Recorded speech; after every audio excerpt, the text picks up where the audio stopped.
office of President of the United States. For democracy belongs to us all. A government for our tomorrows. Swear. I, George Walker Bush, do solemnly swear. We gather because we have chosen hope over fear.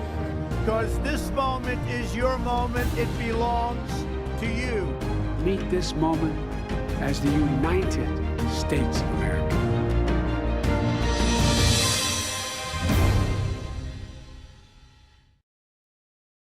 Hello, everyone, and welcome to Election 2024, the Post-Political Roundtable. I'm Sean Sullivan, the campaign editor here at The Washington Post, and today we are kicking off an exciting new program where you're going to hear from some of the top campaign reporters in our newsroom about the 2024 race and about what they are hearing out on the campaign trail across the country. We begin today with Maeve Reston, who is in California, where the Republicans will be debating for the second time on Wednesday. Maeve, welcome to Election 2024. Thank you for being our inaugural guest on this program. It's so much fun to join you. And I love it when all of the candidates actually make it out to California, which they usually just use as an ATM, but we should have some pretty exciting action here this week, Sean. Should be a really interesting one. So let's dive right in, Maeve. This is the second debate. They've already debated once. Lay it out for us. Who are we going to see and hear from on Wednesday night? What's at stake? And what are the things you're going to be watching for when you look at this debate? Well, the stage is not quite final yet because the candidates have until tonight to meet the criteria. So we don't know if some of the lower tier candidates like Asa Hutchinson will make it on the stage. But of course, the most notable absence will be Donald Trump, once again, who has been foregoing the debates and really depriving all of his rivals of the chance to take him on directly, to show how tough they would be against him, and also show what their plan would be to defeat him. He is still at, an average of about 40 points above his closest opponents in this race. Nobody has been able to come anywhere close to him. And we see the person who is supposed to be his biggest threat, Florida Governor Ron DeSantis, really kind of sinking in the polls and going in the wrong direction. So this is a chance for all of these candidates to have another big breakout moment here in Simi Valley. And the one who everyone is really watching right now, besides DeSantis, is former South Carolina Governor Nikki Haley, who had a really, really strong night in the first debate and surprised a lot of people, got a lot of buzz and attention, and is looking to, make that into a forward trajectory. She's inched up a little bit in some of the polls, but she really needs another big night as she tries to make her case that she is the Trump alternative rather than Ron DeSantis, Sean. Yeah, Maeve, you mentioned Trump, who, of course, is not going to be at the debate. What is he going to be doing? Where is he going to be? And what does that look like? How unusual is that when you have somebody who is the dominant polling leader in the race? They don't even show up. What does that look like for the candidates who are going to be debating on Wednesday night? Well, I think that, it's made it very difficult. They were all hoping, the ones who actually want to take him on directly, which is only some of them, they had actually been hoping to kind of score political points off of the contrast of having him on stage with them. But he and his team have just basically decided that there is no point in him showing up when he is that far ahead. At the same time, he's found ways to get a lot of attention with the Tucker Carlson interview, the last debate, and have kind of competing programming, and also kind of troll his opponents as just sort of not being ready for the primetime stage. So we'll see what kind of tricks he has up his sleeve this time, but he always finds a way to draw the eyeballs to himself. That he does. We talked, Maeve, about Ron DeSantis, about Nikki Haley. I wanted to ask you about another candidate who debated for the first time ever in any setting last month, and that's Vivek Ramaswamy, this political newcomer. He got into a lot of kind of contentious exchanges with candidates last time around. What can we expect from him? Is he sort of a wild card going into this debate as well, or how do you see that? I think that's a really good way to put it, Sean.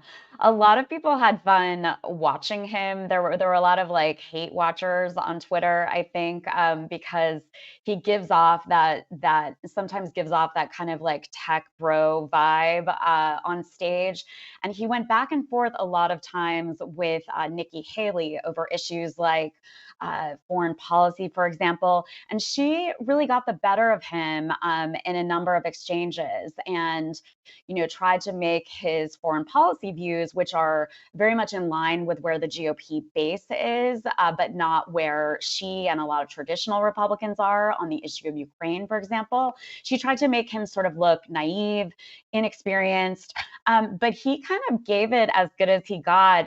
He scored some points off of Chris Christie, who is another really aggressive player on the stage, and he's kind of got to show that he can level up. I don't think he got a ton of traction in the polls after that last debate, even though he got a lot of attention out of it. But he has yet to lay out for people, and particularly donors, how he has a path forward when he is continually the person who's the strongest defender of Trump, who agrees with Trump on so many different issues. He hasn't been able to lay out how he would actually defeat Trump in the primaries. And I think in order for people to take him seriously, he's going to have to show that on the stage. And so we'll see how he does on Wednesday night.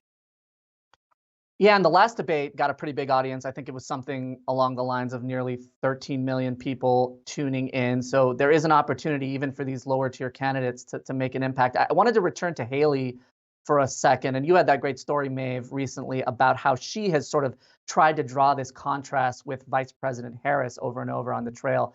Do you think that's something we can expect to see and hear from her on Wednesday night when she debates? For sure. And what was so interesting about that last debate is that she really tried to show that she is someone who can appeal to a general election audience, whether it was by taking kind of a more moderate position on abortion, or pointing to the fact that that she has actually looked like she might be a stronger opponent to Joe Biden in some of the polling.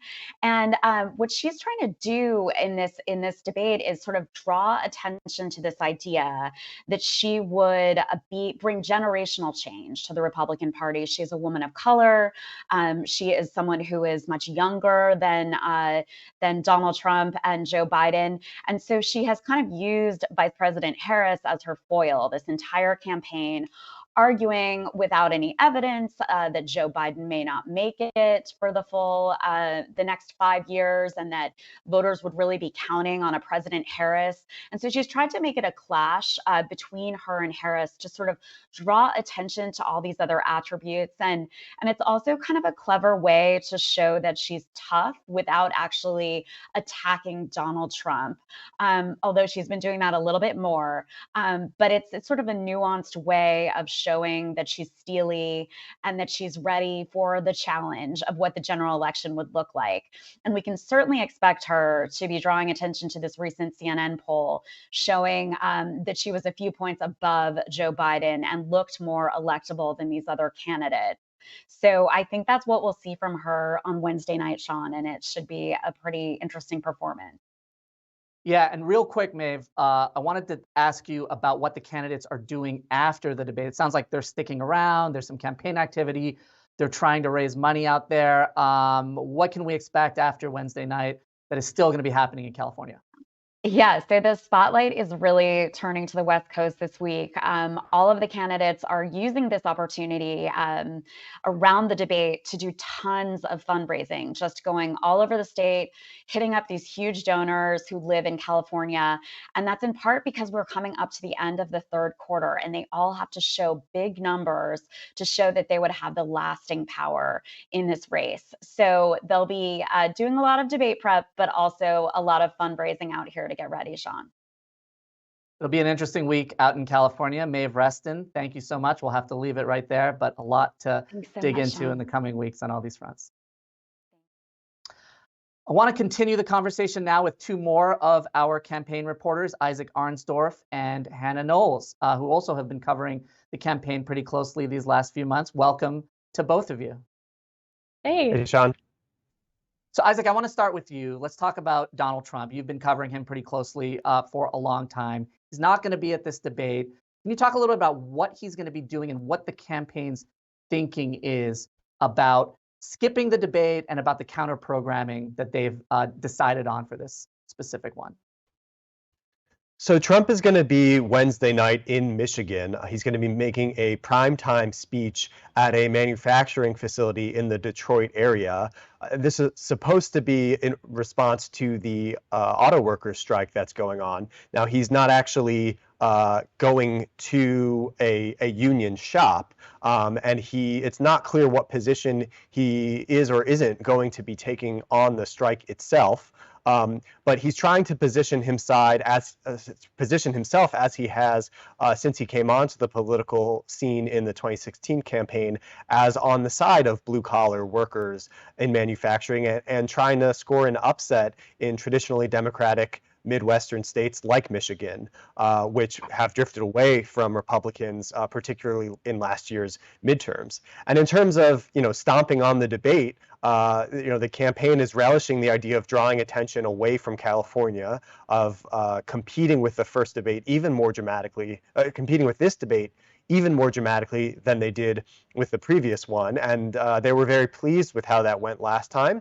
They're hoping to do the same thing this time. And they're also not sorry to see, in addition to the split screen between Trump and the rest of the GOP field, they're also getting a split screen with Biden, who will be coming to Michigan, also tied to the auto worker strike on Tuesday, the day before. And Hannah, when we talk about Trump, it seemed like earlier this year there was a feeling amongst a lot of Republicans that Ron DeSantis, the Florida governor, would be the best equipped candidate to take him on, could potentially be a really formidable candidate. What do you make of the campaign that he's run so far? It seems like he's struggled in a lot of ways. And what do you expect to hear or see from him on Wednesday night with Trump not on the debate stage? Yeah, so I think the DeSantis theory of the case heading in was that there's simply not enough voters in the party who have moved on from Trump to kind of gear your strategy around them. And they were like, okay, we're going to go after the Trump voters that we think are a little bit softer, and we're going to be Trump, but not Trump 2.0. And that just hasn't panned out very well. And so you see those kind of more moderate voters gravitating to other people like Nikki Haley. And meanwhile, DeSantis really hasn't peeled folks away from Trump.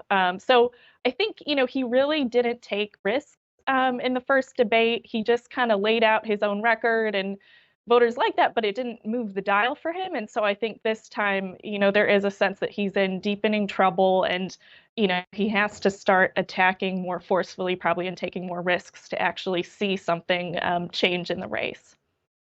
Yeah, it does feel like he's in a more severe standing right now. Isaac, I wanted to return to a smart point you made a moment ago about President Biden. We've seen a lot of polling over the last few weeks that shows his approval rating is pretty low, even among people in his own party. So when it comes to former President Trump and when it comes to a lot of these other candidates on the debate stage, how do they talk about Biden? What are you expecting to hear from Trump about Biden on Wednesday? And what should we expect more broadly from these candidates to say about President Biden at this moment in time?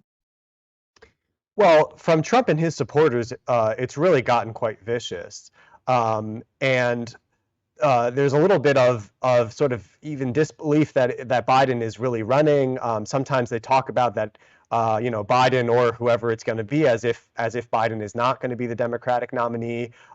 Some, especially Nikki Haley, sort of look past Biden, talking about Kamala Harris as the real president, which is a reference to Biden's age, but also this kind of suspicion about for suspicion that's been sowed by Republicans about Biden's competence and mental acuity, the suggestion that there's someone else really kind of behind the scenes running things, and I hear this from Trump's supporters all the time that it's really Barack Obama or it's really someone else, and Biden is just the word that often comes up is puppet. And the other thing that's going on with Trump and Biden is fanning the flames of the scandal surrounding his son Hunter, and suspicions about his foreign business dealings somehow involving or benefiting the father, which there's not been any evidence that's been produced of that.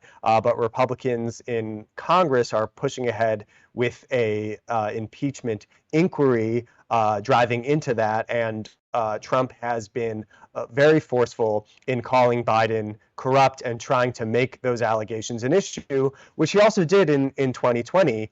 By the way, it was a big part of how he attacked Biden in 2020, and it didn't really stick at that time. But it seems to be having a little bit more staying power now. That's interesting. And another point of friction in this race, Hannah, has been abortion. We saw Trump make some comments in recent days about abortion. He was critical of the 6-week abortion ban that Governor DeSantis signed in Florida. How have we heard DeSantis and his allies and his campaign respond to that? And how does the issue of abortion sort of factor into this Republican primary right now? So the DeSantis camp is thrilled about Trump's latest comments on abortion, where he said that the 6-week bans that have been signed in Florida and other states are quote unquote terrible. And that is a law that's been passed in Iowa. DeSantis is really all in on Iowa right now. It's the state where he has a bit more of a shot, although, things aren't looking great for him anywhere. But so they really feel like that and what Trump has done to alienate some Republicans in Iowa can work in their favor. Talking to voters, I think it's interesting, like evangelical voters are really important in Iowa, and abortion is an important issue to them, but I think there is an understanding that national legislation on this is not very feasible, and so they've sort of shifted their focus to state level issues and other kind of culture war things, like how gender and race are talked about in classrooms and stuff. And so I'm not sure how much they're thinking about what a president can do on the federal level on abortion. Well, let me ask you about the flip side of that, Isaac. What is the Trump thinking on this? If you look at his career, even before he was in office, he's at least rhetorically sort of adopted shifting positions from somebody who, as a private citizen, was supportive of abortion rights to somebody who, as president, touted his Supreme Court nominations that paved the way for ending Roe v. Wade. What is he doing right now? What do you make of this strategy on abortion? Yeah, Trump was not known for being a social conservative before he became a politician, and he did a lot to secure that constituency of the religious right when he ran in 2016 by being very explicit about appointing Supreme Court justices who would overturn Roe v. Wade. And he delivered on that, and that's the laurel that he's kind of resting on. But in terms of the pressure to go farther, to have some kind of federal ban, he has avoided taking the positions of Governor DeSantis or the other Republicans committing to a specific number of weeks or even a federal ban at all. And part of that is he's openly said that it's about electoral math. It's about reading the poll numbers that those bans are not popular nationally, and that he is staking out a position that is designed for a general electorate as opposed to a primary. And he's actually not getting that much backlash for it. I mean, he got a little bit of pushback earlier in the cycle from Susan B. Anthony list, but most recently when he criticized DeSantis' 6-week ban, they didn't hear anything from them. So a lot of Christian conservatives are still not deserting Trump for taking that position. That's interesting. And Hannah, you mentioned Iowa and the focus that the DeSantis campaign is placing on that. You two had an excellent story out of Iowa last week, which I enjoyed a lot, and I encourage all of our viewers to go read at WashingtonPost.com. But you've spent a lot of time on the trail. Can you talk a little bit about what you hear from voters about DeSantis and what the vibe is at his events? Has he struggled at times to kind of break through in a personal way? How would you sort of assess what you've been seeing over the last few months? Yeah, well, I think my favorite part of my last trip to Iowa was going out to an evangelical church in the Des Moines area. And this is a place where Bob Vanderplatz, who's a really prominent voice in the primaries, he's a congregant there. And so he sometimes brings candidates to visit. Ron DeSantis has visited. Vivek Ramaswamy visited on the day I was there. And you really saw it's not like these people were, all in with DeSantis or Trump, as I think we thought, early in the year you'd see kind of a two-man race. I mean, it really was all over the map in terms of where people's heads were. And so I thought that was really interesting. You had people who were interested in Haley, people who were interested in Vivek. In terms of DeSantis's events on the ground, he is really putting in the work. I mean, he's going to a lot of places. He's saying he wants to visit all 99 counties. But he's struggled with this persistent criticism that he's just kind of stiff, and that's been around since he started in politics. Like, people know him, say he's gotten better, but it's still just clear to a lot of people this is not like something that he enjoys, really, like going out and shaking a million hands. And you saw that when I was there this last weekend too. Yeah, and what about the flip side of that? You saw Trump when he was in Iowa, Isaac. You've seen him a number of times. It seems like at times he's tried to do things a little bit differently than he has in the past. It's not all big rallies. He's doing some of these kind of smaller scale stops. What's your sense been of what the Trump on the ground campaign presence has looked like, particularly in Iowa, so far this year? Well, yeah, they're not all mega rallies, what we think about the kind of stereotype of, huge stadium, but they are still large, particularly compared to a lot of the other candidates. And part of that is, the security footprint of the former president. But part of that is the response that they get. The campaign is now, what they're focused on is targeting people in their database who they want to make sure to turn out to caucus, and especially inviting them to events that are, like 1,000, 1,500. So not a mega rally, but still a good sized crowd, and kind of treating them to a little bit more of a close up look and an in-person look at the former president, and then encouraging them to not just make sure that they're going to caucus, but they're going to bring friends with them to caucus. And so that's become kind of core to the Trump campaign's Iowa mobilization strategy. And the other thing that they're doing very effectively is getting a lot of eyeballs, a lot of media coverage. When he was there last week, he was on the front page of the local papers and getting local news airtime. And they're doing that. They can do that with the traditional rallies. They can also do that with these unplanned stops.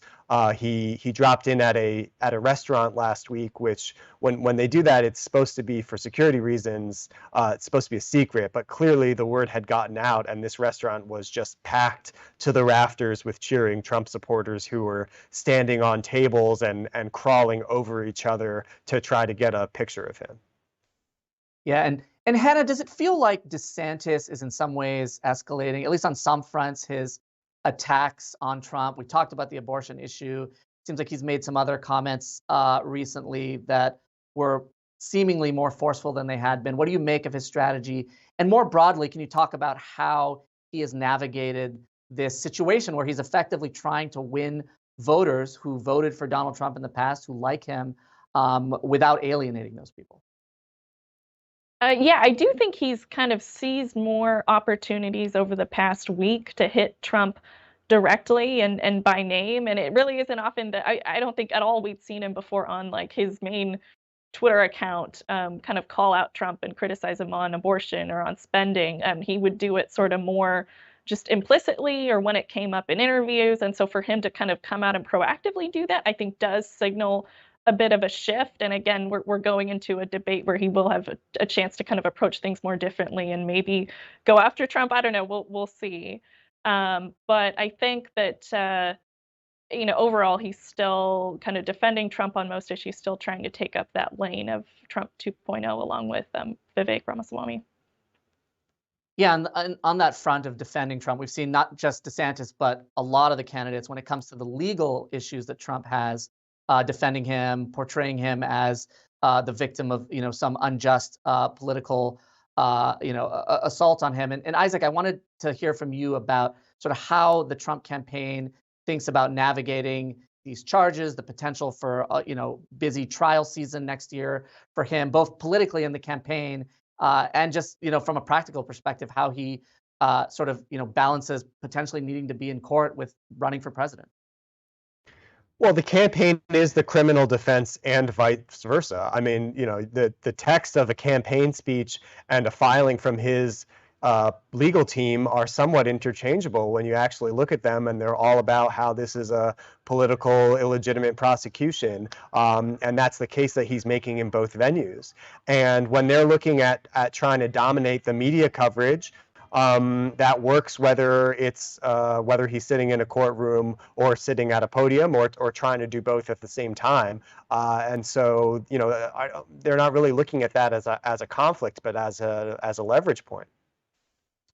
Yeah, and Hannah, on DeSantis, we've seen in the past campaigns that launched to great promise. I'm thinking of Jeb Bush, I'm thinking of Scott Walker, that either fizzle out early or don't live up to the expectations that existed at the start of that campaign. How much concern do you sense in and around DeSantis's campaign that, this could potentially be the next iteration of that Jeb Bush, Scott Walker style fizzling that we've seen in the past? I think there's a lot of concern. There's sort of been, before there were a lot of opportunities to say, okay, yes, we're still way behind Trump, but we just launched officially, and maybe that'll kind of turn the tide. And then it didn't. And then it was, once we have a debate, that's when we'll really be able to start moving the dial. And then he had a debate that was, fairly well received according to our own polling, but it still, doesn't translate to, it certainly didn't help DeSantis in the polling, and he's actually fallen further since then. So yeah, no, I think there's a real sense that there's limited time left. He needs to do something differently. Gotcha. And Isaac, I'll give you the last word here. I mean, when we look forward to the rest of this debate season, it seems like we're going to probably have a debate every month if the trends follow what has happened in the past. Is Trump just going to continue to sit these debates out? Are they going to continue to try to find ways to counter-program what is actually happening at the debate? Or is there any real possibility or discussion even in the campaign that at some point he might want to join one of these debates? The position is no debates. He said no debates. They're happy with how no debates is going. And yeah, no debates.